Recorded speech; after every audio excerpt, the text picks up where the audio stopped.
lecture 34 of our series on numerical methods in civil engineering.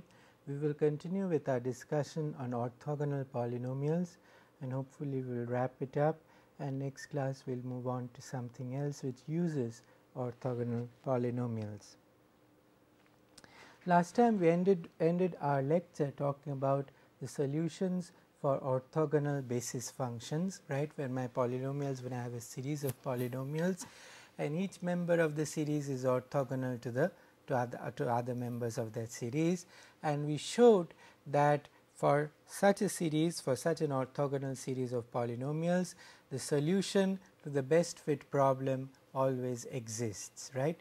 The solution to the best fit problem always exists, and recall, finding the solution to the best fit problem means finding these coefficients C star, right.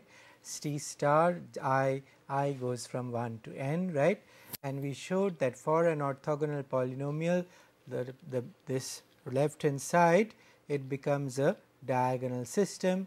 All the off diagonal terms cancel each other out because these polynomials are orthogonal to each other. So, we have a diagonal system, and we can solve that diagonal system. We can invert that diagonal matrix to find these coefficient matrices like this, and this is always going to be that it's always going to have a solution, because norm of phi j square is always going to be different, greater than 0, right. So, in that case we always get a solution. What about the situation? We ended the lecture talking about linearly independent systems. We didn't go into detail, but what about the situation when instead of the polynomials being orthogonal to each other, all we know is that they form a linearly independent basis, a set of functions which are linearly independent but not necessarily orthogonal. In that case, are we assured that our solution to the best fit problem exists? So, if the phi j are not orthogonal, then the solution to the problem also exists, and it can be proved like this. For the solution of the linear system to exist, the determinant of the coefficient matrix has to be non-zero. That is, this coefficient matrix, that determinant has got to be non-zero. So, if the determinant is 0, suppose it is 0, suppose it is the requirement is that it has to be non-zero, but suppose that it is 0. We will show that if it is 0, then we get a result which is not possible, right, which means that it cannot be 0, right. So, if the determinant is 0, then the homogeneous system has a non-trivial solution, right. So, if the determinant is 0, that is, this thing is equal to 0, then this system has got a non-trivial solution. So, if this equal to 0, if we try to solve that system, if the determinant is equal to 0, then we can find values of C star j equal to 0 to n minus 1, where not all the C star j's are 0, right, not all the C star j's are 0. So, has a non-trivial solution, that a solution with not all C star j is equal to 0, 1 through n minus 1 equal to 0. So, what does this imply? Let us see what it implies. So, sigma j equal to 0 to n minus 1 C j star phi j star, if I take the L2 squared norm of that, I can represent it as an inner product, right. Sigma j equal to 0 n minus 1 C j star phi j, inner product with sigma k equal to 0 n minus 1 C k star phi k, where I have, instead of using j twice, I have replaced j with k in the second term in the inner product. And then I pull out the summation signs outside my inner product, and I have inner product of phi j comma phi k times C star j C star k, and then I change the order of the summations. So, this I can write, I put sigma k equal to 0 to n minus 1 first, right. So, I just interchange the order of the summations and I get this, and then I look at this term, the sigma j equal to 0 to n minus 1 phi j phi k C star j, right. I look at these two, I look at the summation involving these two, right, and this has got to be equal to 0, because that was our assumption, right, that the determinant is 0, then the homogeneous system has a non-trivial solution, and the homogeneous system is just this, right. So, if this is equal to 0, then I have sigma k equal to 0 to n minus 1 0 c star k, which has got to be equal to 0, right. So, I have this equal to 0, right. So, what does that mean? That means that sigma j equal to 0 to n minus 1 c j star phi j equal to 0 because of the positive definiteness of the inner product, right. Inner product of this with itself is equal to 0, therefore, this itself must be equal to 0, right. So, then this is equal to 0, but we know that all the c j stars are not equal to 0. Why? Because my homogeneous system has a non-trivial solution, right. So, all the c j stars are not equal to 0, and I am now showing that sigma j equal to 0 n minus 1 c j star phi j is equal to 0. What does that mean? That is impossible if all my phi j's are linearly independent, right. If this is satisfied, as well as the fact that not all my c j stars are equal to 0 is true, then not all the phi j's are linearly independent, right. The phi j's are not linearly independent. Thus, for the solution not to exist, that is, for the determinant of the coefficient matrix to be 0, in which case only we get a non-trivial solution to the homogeneous system, the phi j's have to be linearly dependent, right. Hence, for phi j linearly independent, the solution always exists, right. Why does the solution always exist? Because the determinant cannot be equal to 0. We saw that if the determinant is equal to 0, we get a result which implies that they are not linearly independent, right. So, if they are linearly independent, determinant cannot be 0 and the solution has to exist. So, let us go back to the case of the orthogonal system and recall that this was the expression we obtained for the coefficient c j star, which we just saw a couple of slides back, and let us look at it closely again. So, c j star is equal to inner product of phi j comma f divided by inner product of phi j comma phi j. So, what does that mean? That means each of the coefficients c j do not depend only on quantities with index j, right, and of course, on the function f. They do not depend on other polynomials, right. They do not depend, c j star does not depend on phi k, where k not equal to j. C j star just depends on phi star j, right. It just depends, the coefficient for the polynomial phi j in the orthogonal expansion just depends on the polynomial phi j. It does not depend on phi j plus 1, phi j minus 1 or any other polynomial, right. What does that mean? That means that these coefficients are independent of other phi j's, and this is extremely advantageous because it implies that one can increase the number of basis functions without having to recalculate the coefficients of the previous ones. Suppose I do an orthogonal expansion up to 5 members of the series, right, and then I find that the error is still not sufficiently small. I need to reduce the error further, and I know that my series is convergent. We are going to talk about convergence slightly later, but if I know my series is convergent, then if I add more terms to that series, I am certain that I am going to get closer to the solution, right. So, I add more terms to that series, and if I add more terms to that series, I need to evaluate those coefficients c j, right, for those additional terms. But when I evaluate the new coefficient c j, I am assured that I do not have to recalculate the coefficients of the polynomials which I am already using, right, which makes it good, right, which makes it efficient. So, in fact, every continuous function can be associated with an orthogonal expansion, which is an infinite series approximation to f in terms of the basis functions. Up till now, we have just taken a finite number of basis functions, but it is in in any orthogonal series we can take an infinite series, right. This is finite because the because the function space is actually infinite dimensional, right. So, the infinite dimensional function space is going to have infinite number of basis functions orthogonal to each other. So, suppose we take such an expansion Cj star phi j and we evaluate this Cj star like this, and we say f is approximately equal to sigma j equal to 0 to infinity Cj star phi star j.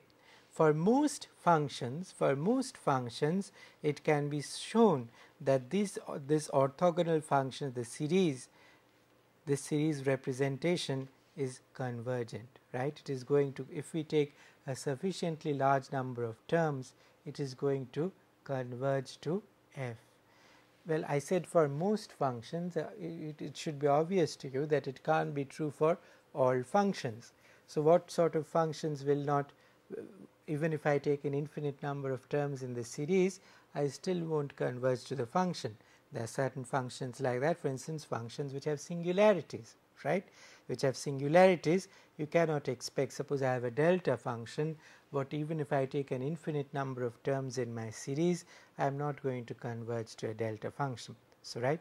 So given that my function is well behaved, by well behaved I mean it possesses sufficient degree of smoothness, sufficiently high continuity requirements, I can find a convergent infinite series to that, comprising of orthogonal basis functions. So, to look at convergence more closely, let us consider f star, which is my best approximation to f, right, which is my best approximation to f, and let us look at the norm of the error, the L2 norm of the error, f star minus f norm of square, which I can represent as the product of, as an inner product, right, as an inner product f star minus f, f star minus f.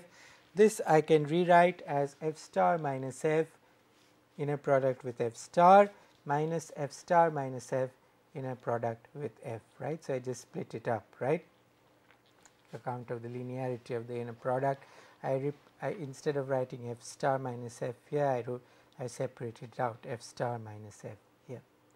And let us recall that f star minus f is orthogonal to all phi j. Why? Because f star is my best approximation, and the best if it is a best approximation, the remainder, right, f minus f star or f star minus f is going to be orthogonal to the space spanned by the basis functions phi j, right. It is going to be orthogonal to the space spanned by the basis functions phi j. So, we must get, and since f star is a linear combination of phi j's, f star minus f must be orthogonal to this sigma cj cj star phi j is equal to f star, then hence f star minus f comma f star is equal to 0. Is that clear? Well, f star minus f is orthogonal to the space spanned by the phi j's, and f star is nothing but a linear combination of the phi j's, right. So, f star is equal to c1 phi 1 plus c2 phi 2 plus c3 phi 3. So, then I take advantage of the linearity of the inner product. So, I can write f star minus f inner product of f star minus f comma c1 phi 1 plus inner product of f star minus f comma c2 phi 2 plus inner product of f star minus f comma c3 phi 3 and so on and so forth.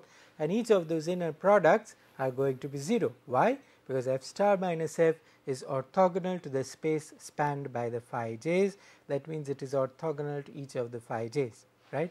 So, it must be 0. So, f star minus f inner product with f star is equal to 0. So, then what we have, what do we have? We have f star minus f norm square is equal to this. So, this part becomes 0, and we have minus f star minus f comma f, right, which I can write as minus f star comma f plus f comma f, right, and minus f star comma f, let it remain, and this f comma f becomes norm of f square, right.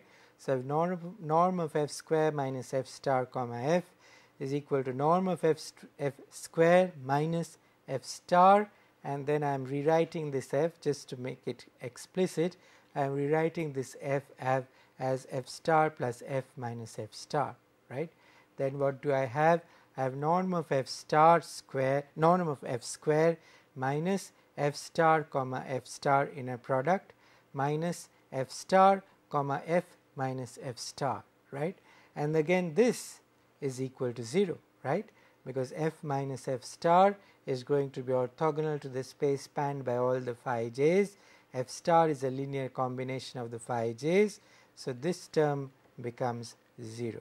This term becomes 0, and I have norm of f star minus f whole square is equal to norm of f square minus norm of f star square, which is equal to norm of f square minus sigma j equal to 0 to n minus 1 cj star square norm of phi j square, right, because that is the representation of f star in terms of phi j's, right. So I have this norm of f star minus f whole square is equal to norm of f square minus this. So this is very important because it tells us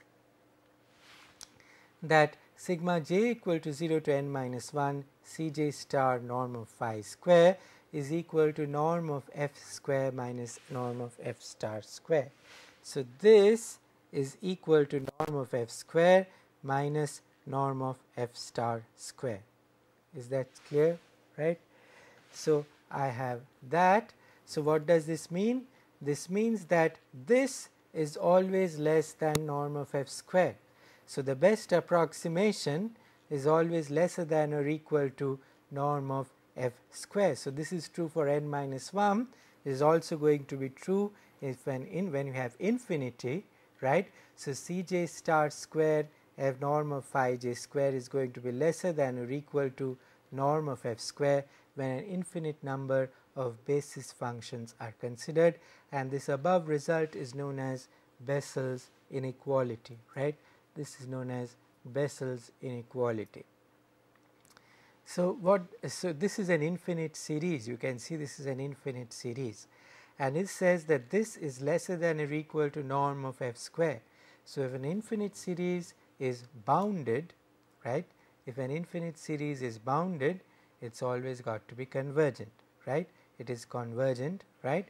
And since sigma cj square norm of phi j square is bounded by norm of f square, it must therefore be convergent, right, it must therefore be convergent.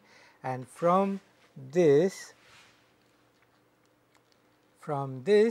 it is clear that in that case what are we going to get? That norm of f star minus f is going to go to 0 as n goes to infinity, right. In that case this is going to be equal to that. If this is going to be equal to that, that means that this thing is going to be equal to 0. Therefore norm of f star minus f is going to go to 0, right, as n goes to infinity. And this result is known as Parseval's formula, right, Parseval's formula.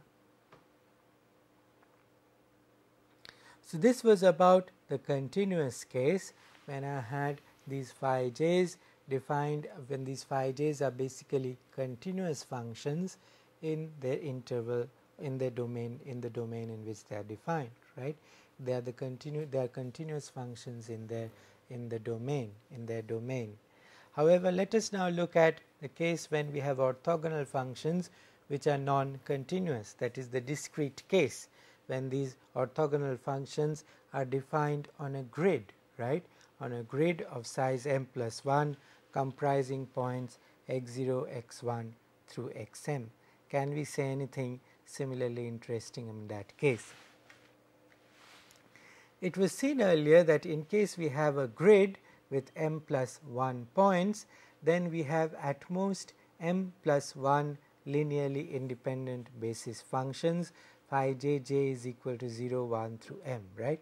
In that case there is no possibility of us having infinite number of basis functions because we have a finite number of grid points, and on a finite number of grid points we have seen earlier that we can have at best the same number of independent basis functions, So, if we wish to determine the coefficients Cj, j is equal to 0 through 1 to m, such that sigma j is equal to 0 to m Cj phi j is equal to the function values at every grid point, then we know that we have to solve the following system of equations to find the Cj's. Basically, I say that at each grid point my series must give me the function value. So, at x0 this is going to be C0 phi 0 at x0 plus C1 phi 1 at x0 and so on and so forth, plus Cm phi m at x0. So, this has got to be equal to f0. Similarly, at x1 it has to satisfy that condition, and at xm it has to satisfy that condition. So, we are interested in finding the m plus 1 coefficient C. So, there are m plus 1 unknowns and there are m plus 1 equations. But this coefficient matrix, so then my coefficient matrix is phi 0 x0, phi 1 x0, phi m x0, phi 0 x1 through phi m x1, right. So, that is my coefficient matrix. So, but we know that that coefficient matrix, if it is linearly independent, in that case we are going to get solutions, we are going to get unique solutions for my coefficients C0 through Cm, right. And we know that that coefficient matrix is going to be non-singular. Why? Because it has got full rank. Why does it have full rank? Because all my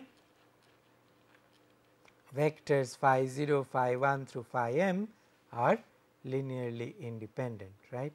Therefore, it has got full rank and can be inverted, and therefore, I have unique solutions C0, C1 through Cm. So, that is in case it is linearly independent. In case it is orthogonal, that we can obtain the coefficients in a very similar manner to the way we obtain the coefficients for the continuous case, right. Now, instead of having an inner product, I just have a sum instead of having an inner product in the numerator and an inner product in the denominator, I just have a sum in the numerator and a sum in the denominator, and that sum is over the grid points. So, I have f evaluated at the grid points, my function value is evaluated at the grid points, divide that by this sum, I get my coefficients.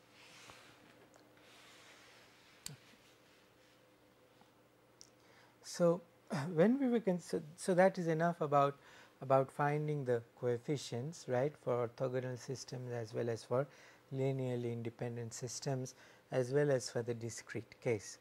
We are now going to talk about the recursion formula. Recursion formula is very useful because some of these, as you can see, some of these polynomials, they may be complicated, right. So, they may be higher powers of x with very coefficients which can be basically any real numbers, right. So, it is not possible for us to remember them, but if we have a recursion formula, as we had in case of the Chebyshev polynomials, where if we know some terms in the series, it is possible for us to generate other terms in the series. We saw that for the Chebyshev polynomials. If we know the first two terms in the Chebyshev polynomials, we can generate all the terms in the Chebyshev polynomials, all the higher order Chebyshev polynomials by using the recursion formula. It turns out that for all orthogonal polynomials, it is possible to write a recursion formula, and that recursion formula has a standard form. The form is the same for all orthogonal polynomials, whether they be Legendre polynomials, Gram polynomials, any set of orthogonal polynomials. If we know the first two terms in that series, it is possible for us to generate the other terms in that series, and that is because they have a general recursion formula. For n greater than or equal to 1, all families of orthogonal polynomials satisfy a 3-term recursion formula, which allows a new member of the family phi n plus 1 x to be generated from existing members phi n x and phi n minus 1 x, right. The recursion formula enables phi n plus 1 x to be determined uniquely, that is up to an arbitrary constant alpha n, right. We know it up to an arbitrary constant. right, which relates the leading, and that arbitrary constant relates the leading coefficient of phi n plus 1 x, which is going to involve a term x to the power n plus 1. It relates that to the leading coefficient of phi n x, right. So, I am calling the leading coefficient of phi n plus 1 x gamma n plus 1, leading coefficient of phi n x gamma m, and we can obtain the recursion relationship by induction, right. So, let us quickly look at that. So, suppose we know the polynomials up to order j in an orthogonal series, right. We know the polynomials up to order j. So, I know phi 0, phi 1, phi 2 up to phi j, and I am interested in finding the next higher order member of that series, right.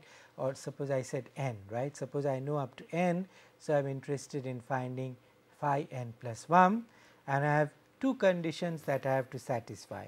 My phi n plus 1 has to be orthogonal to all my previously generated phi's.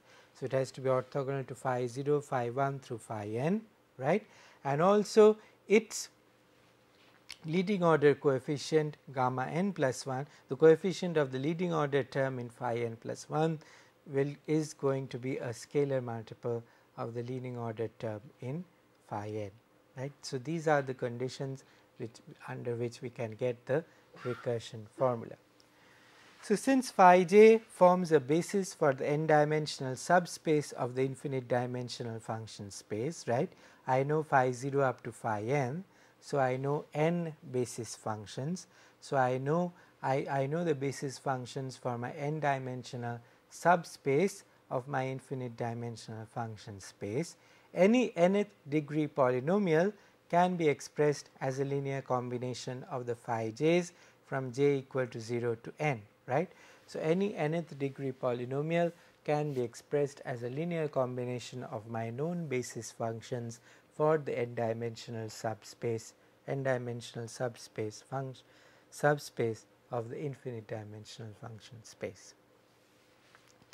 The polynomial phi n plus 1 is the n plus 1th degree polynomial, right, and it comprises two parts. N plus 1th degree polynomial must have a term which involves powers of x, if my x is my independent variable, x raised to the power n plus 1, right, and it must have other terms which I can represent as a nth degree polynomial, right.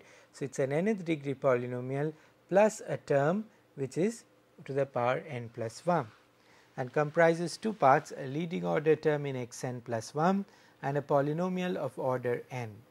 The second part of phi n plus 1, being a polynomial of order n, can be written in terms of my known basis functions, which I know up to order n. So, I can write it as sigma I equal to 0 to n c n I phi I, that is a linear combination of the basis functions phi j, greater than or equal to 0, less than or equal to m. So, phi n plus 1 comprises two parts. One part can be written as a linear combination of the basis functions phi 0 through phi n, and it also involves another part which is x to the power n plus 1 times some coefficient.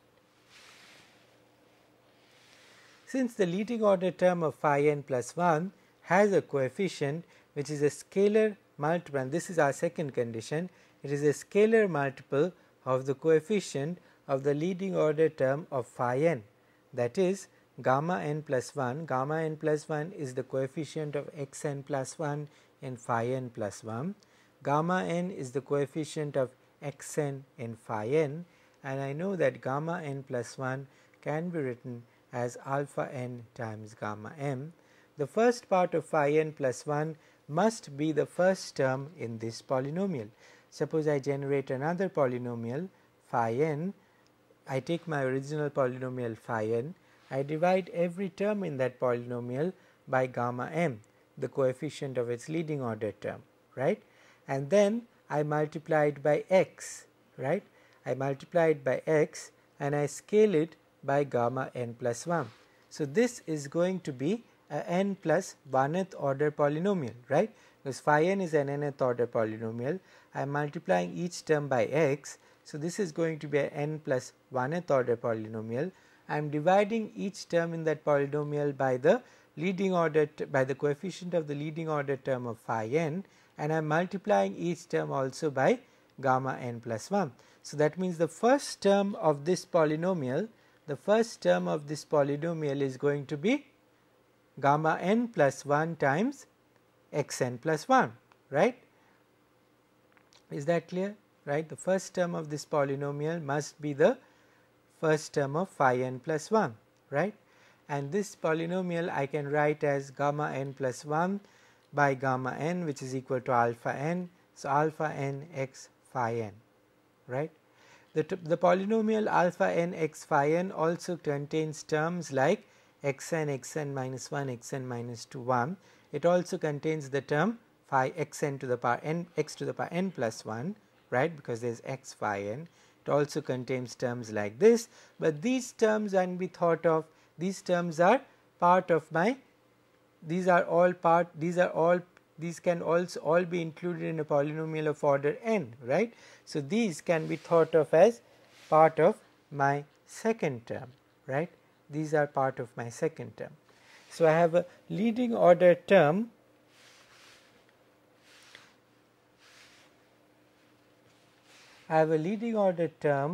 right, which is given by the first term in this series, right, first term in this polynomial, and then I have this part, right. So, we can write, if we write phi n plus 1 is equal to alpha n x phi n minus sigma I equal to 0 to n Cni phi I, we are going to ensure that the leading order term of phi n plus 1 is a scalar multiple of the leading order term of phi n. Why? Because the term which involves x n plus 1 is nothing but alpha n gamma n times x n plus 1. So, the leading order term is a scalar multiple of the leading order term of phi n, right. We have ensured that. If we write it like this, the term which involves x n plus 1 in this expression, right, can be obtained from my old expansion, my last term phi n, right. From my last term phi n, if I take the leading order term of phi n, divide it by its coefficient, right, and multiply it by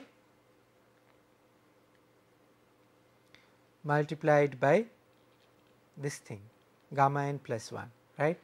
So, that is equal to alpha n x phi n, right. So, the first term can be obtained by taking a scalar multiple of the leading order term of phi n, and then I have other terms which are all polynomials of order n, which is a polynomial of order n, right. So, if this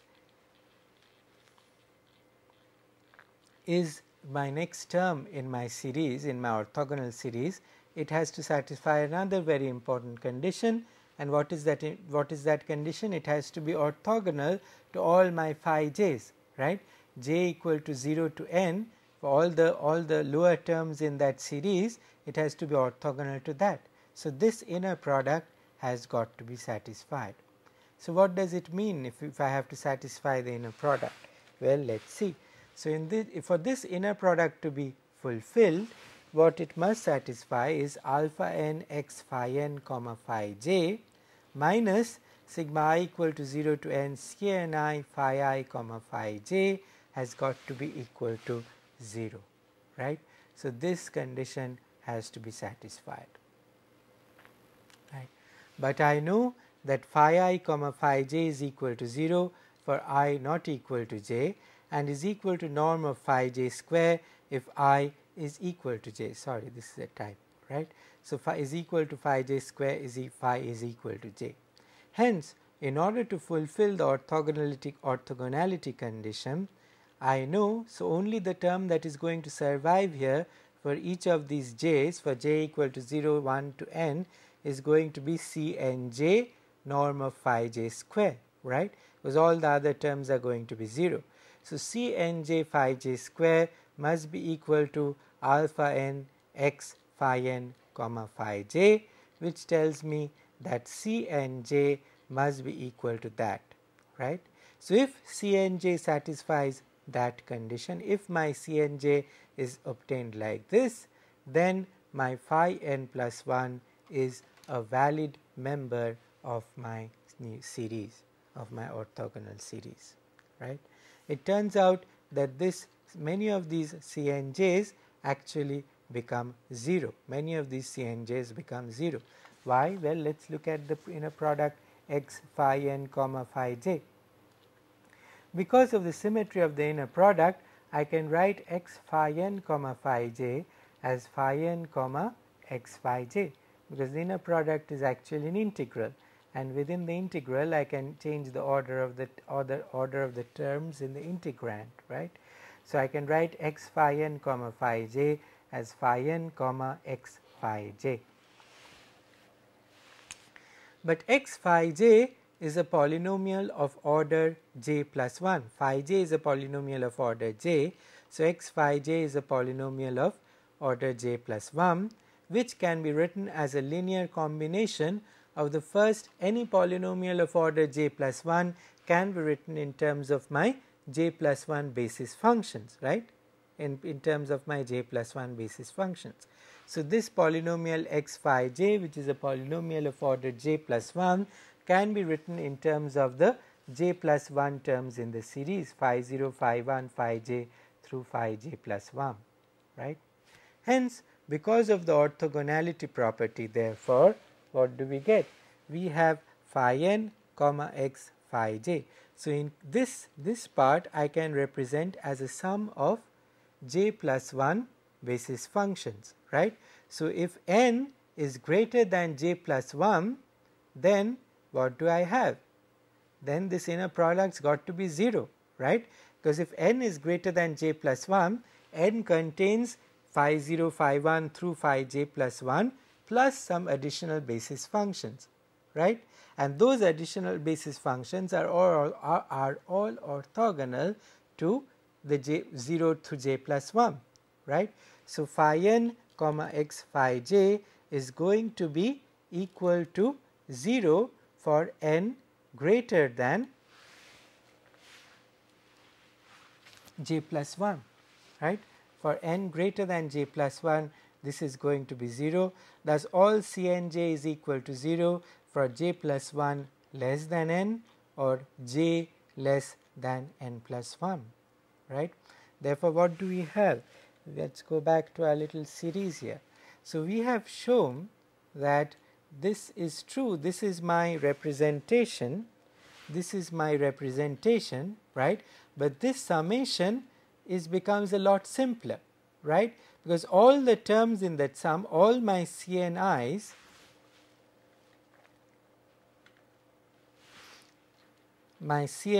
or my CNJs are given by this inner product, right, and I know that this inner product is going to be 0 for all j less than n minus 1, right. For all j less than 1, this inner product is going to be 0. So, the only terms that are going to survive, the only CNJs that are not going to be 0 are when j is equal to n and j is equal to n and j is equal to n minus 1, right, because for j less than n minus 1, all these coefficients are going to go to 0. So, the only non-zero coefficients are going to arise when j is equal to n minus 1 or j is equal to n, and therefore, my series, I get rid of all the terms in that series up to 0 to n minus 2. The only terms which survive are n minus 1 and n, right. So, I can write phi n plus 1 in terms of phi n and phi n minus 1, right, and thus I get my recursion formula. So, I can write phi n plus 1 is equal to alpha n x phi n minus c n n phi n minus c n n minus 1 phi n minus 1. That tells me that I can generate any new member in that series just from my last two members of the series, right, using this recursion formula, and this recursion formula is true, holds good for all orthogonal polynomials. Whatever be the orthogonal polynomials, whatever be the type, it is true for all orthogonal polynomials. They are going to satisfy a recursion formula like this, right? And these CNN and CNN minus 1 we can evaluate from this formula, right? From this formula, so we get CNN is equal to alpha n x phi n by norm of phi n square, and CNN minus 1 is equal to, did I make a mistake? No, I am fine. So alpha n x phi n minus 1 norm of phi n minus 1 square, right? So the above recursion formula enables construction of a series of orthogonal polynomials in a unique fashion if the first two terms of that series are known, right? If we know the first two terms, if I know phi 0, phi 1, I can generate phi 2. If I know phi 1, phi 2, I can generate phi 3, and so on and so forth. Similarly, for the discrete case also this can be true. This is true in the discrete case on a grid with m plus 1 points x0 through xm. This process holds for n lesser than or equal to m. That is, we can construct phi 2, phi 3 up to phi, in this case it should be m plus 1, right? M plus, but once phi 0 and phi 1 are known, right? Once phi 0 and phi 1 are known. So phi m, so let us look at the last term in that series in a discrete set of polynomials, orthogonal polynomials, phi m plus 1. So phi m plus 1 has got to be orthogonal to phi 0, phi 1 through phi m. Thus we must be able to express phi m, so because it has to be orthogonal to all those polynomials and it has to be orthogonal to them at all the grid points, that means it has to be 0 at all the grid points. So because of that, phi m plus 1 has this form, a m plus 1 x minus x0 x minus x1 through x minus xm, which ensures that phi m plus 1 is 0 at all the grid points and thus is orthogonal to phi 0, phi 1 through phi m, which are known at all the grid points. Since phi m plus 1 is 0 at all the grid points, it basically means that norm of phi m plus 1 is 0, right? So norm of phi m plus 1 is 0. So the last term phi m plus 1, right? Phi m plus 1 is got to be,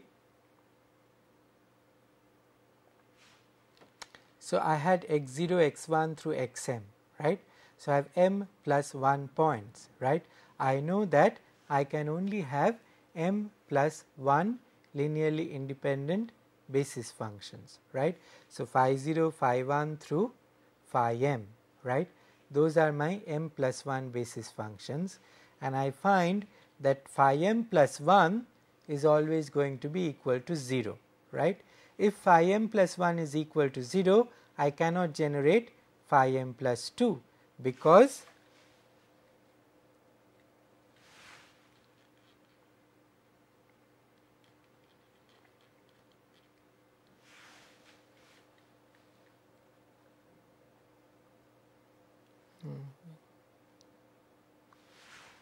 I have to evaluate this term, right?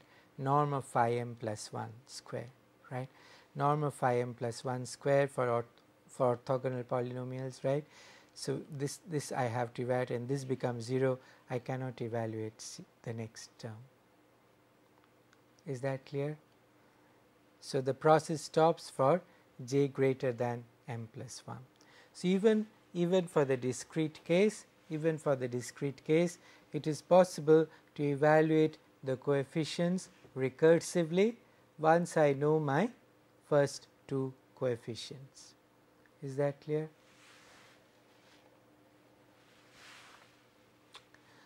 So it can be shown that if a function is approximated by a series of orthogonal polynomials, the series has good convergence properties. So recall, when we are discussing convergence of polynomials, not orthogonal polynomials, we came across this quantity E and F, right? we came across this quantity E n f, which was defined as the lower bound in the infinite norm of f minus p n, right. P n is my polynomial approximation to f of order n, right. And I said that E n f is the lower bound over all the set of nth order polynomials, lower bound in the maximum norm, right. E n f is the lower bound in the maximum norm of maximum or infinite norm of this difference, right. So I have a function f, I am trying to approximate it by a polynomial of order n, right, and I want to find the polynomial which gives me the lowest difference between f and itself throughout the interval, the lowest difference in the maximum norm, right, and that difference, that quantity is known as E n f. We talked about that earlier, right. Lower bound in the infinite norm of f minus p n, right, the lower bound value on this, right. We have seen that. And now let us say that suppose p hat n denotes the polynomial of degree n for which norm of f minus p n hat infinity is equal to E n f, right. So we are trying to find the polynomial among all the set of nth order polynomials which gives me the smallest value of f minus p n throughout my interval, right, which gives me the smallest value of f minus p n throughout that interval, right. And suppose that polynomial is p n hat, suppose that polynomial is p n hat, then norm of f minus p n hat, the infinite norm, is equal to E n f, right. On the other hand, we know if we consider the n plus 1 dimensional subspace, n plus 1 dimensional function space, we know the best approximation to that function f has the smallest norm, smallest L2 norm, right. In that case the error has the smallest L2 norm. So f minus Pn norm L2 norm square, that is the smallest. So that is the best approximation in the L2 norm, right. The best approximation in the L2 norm may not be the same as p hat n, right, because p hat n is the gives me the best approximation in the infinite norm, right. It gives me, it is that value of the function, that value of the that nth order polynomial which gives me the maximum, the minimum error in the infinite norm. It gives me the minimum error in the infinite norm. But phi n, right, which is obtained by taking a linear combination of the n plus 1 basis functions of the n plus 1 dimensional function space, has the, it is the best fit, it has the lowest error, but that lowest error is in the L2 norm, right, it is in the L2 norm. So what is the relationship between E n f and this function phi n, which is my best fit in the L2 norm, or what is the relationship between phi n and p hat n? That is what we are interested in finding. So to do that, we write norm of f minus p n square, right, in the L2 norm, which I can write like this: f x minus p n x square w x dx in terms of the inner product, right, and this is going to be lesser than or equal to f x minus p hat n x square w x dx. Why? Because I know that f x minus p hat n x has the smallest absolute value in the interval, right. So if instead, so p hat n minus f has the smallest absolute value among all nth order polynomials in that interval, right. So this has got to be less than that, right, because p hat n x minus f x or f x minus p hat n x in the infinite norm is the lower bound, right. So this has to be less than that, right. But since f x minus p hat n x in the infinite norm is equal to E n f, that is ENF is the largest, should be the smallest, I apologize, is the smallest absolute value of fx minus pn hat x in AB. So, this has to be less than that, right. So, this is the smallest, right, it is the minimum, right, it is the smallest absolute value fx minus p hat nx in AB, right. That is why this has got to be lesser than or equal to that, right. Integral of fx minus p hat nx square w dx dx is therefore going to be lesser than or equal to ENF square wx, right, where I have now, so this the lower bound, this is equal to ENF is the lower bound, right. So, this has always got to be less than that. Is that clear? So, fx minus p, so this has got, so I can if I bring out the bound, I can bring it outside the integral. I am taking the maximum value, right.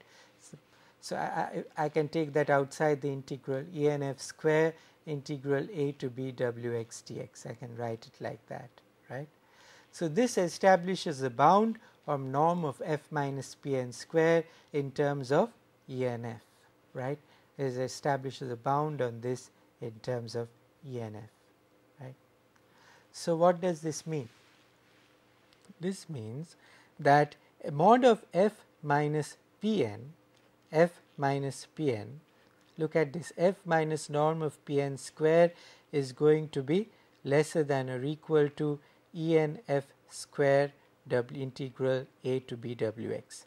That means pointwise f minus pnx might exceed ENF. Why? Because this is pn, right, this is not pn hat, right. If it were pn hat, that would not no longer be the case, right, but since this is f minus pm, this may be greater than ENF, but the L2 norm of the error is bounded by this times ENF, right.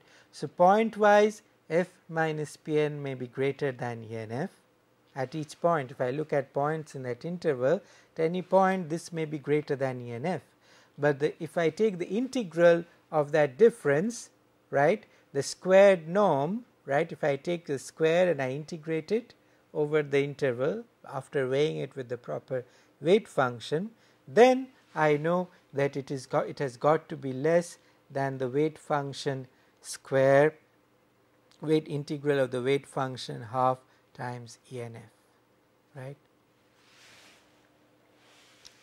Okay, so we are going to continue with this because it is important that we go through this carefully.